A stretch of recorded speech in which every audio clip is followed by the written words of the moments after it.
আলোচনার বিষয় বাল্মীকি রামায়ণে ভাষা চর্চা প্রসঙ্গ। আমার মনে হয় আমার মতো যারা ভাষা চর্চায় নবীন তাদের কাছে এই আলোচনাটি খুব আকর্ষণীয় হতে চলেছে।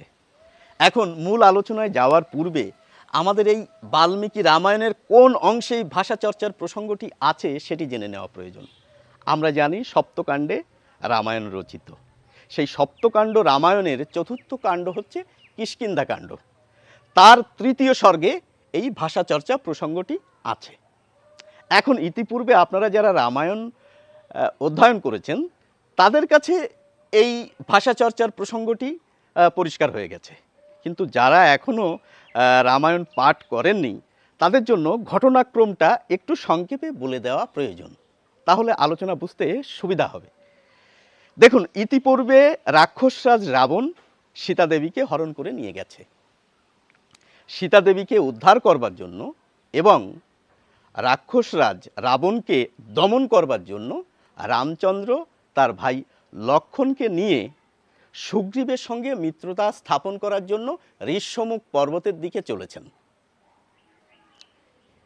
সুগ্রীবও কিন্তু খুব ভালো দশায় নেই, কেননা সুগ্রীব তার দাদা বালির কারণে রাজ্যচ্যুত হয়েছেন এবং তার স্ত্রী রুমা বালির কাছে বন্দি দশায় রয়েছেন।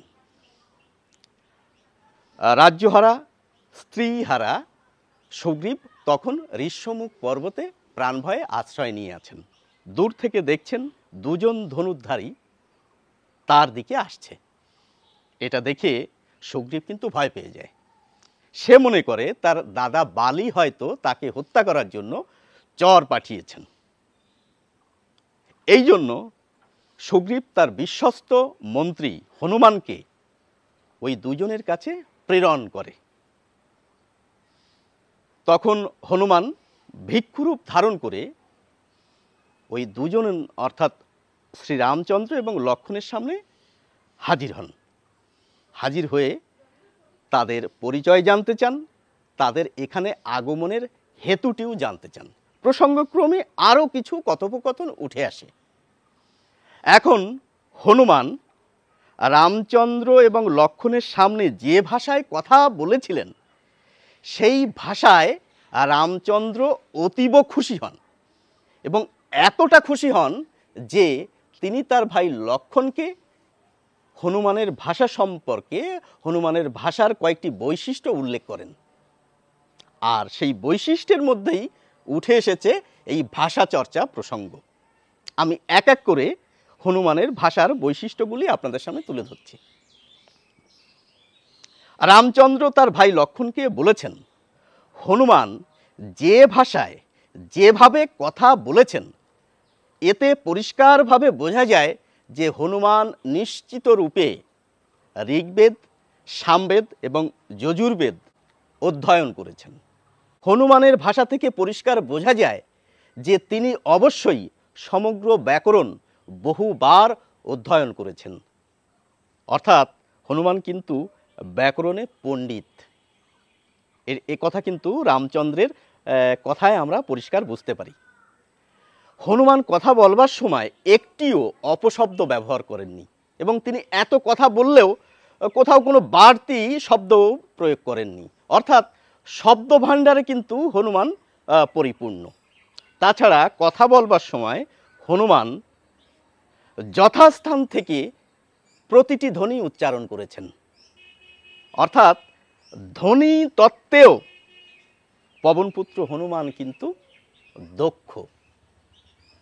হনুমান কথা বলবার সময় তার মুখ, ভ্রু, কপাল বা শরীরের অন্যান্য অঙ্গের কোনো রকম ত্রুটিপূর্ণ অঙ্গভঙ্গি করেননি, অর্থাৎ তিনি সাবলীলভাবে কথা বলেছেন, তার ভাষা প্রয়োগ করেছেন।